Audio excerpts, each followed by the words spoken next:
કિચનમાં જે આવા નાના વાઇપર હોય છે તે ખૂબ જ ઉપયોગી હોય છે અને જો તેને ટીંગાડી ન શકીએ તો તે ભીનાશવાળા રહે છે અને સુકાતા પણ નથી અને તેનાથી ખૂબ જ જલ્દીથી ખરાબ થઈ જાય છે। તો ચાલો તેના માટે જોઈ લઈએ એક બેસ્ટ આઈડિયા।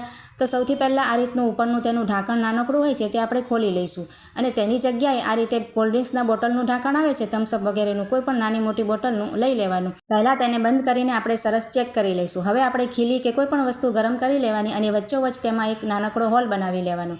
ત્યાર પછી આપણે કોઈ પણ નાનો દોરીનો કટકો લઈ લેવાનો। તમે નાળા દોરી કે કોઈ પણ સૂતરી દોરી કે કોઈ પણ લઈ શકો અને આ ઢાંકણમાં પરોવી દેવાના બંને છેડા અને નીચે આપણે આ રીતના ગાંઠ લગાવી દેવાની।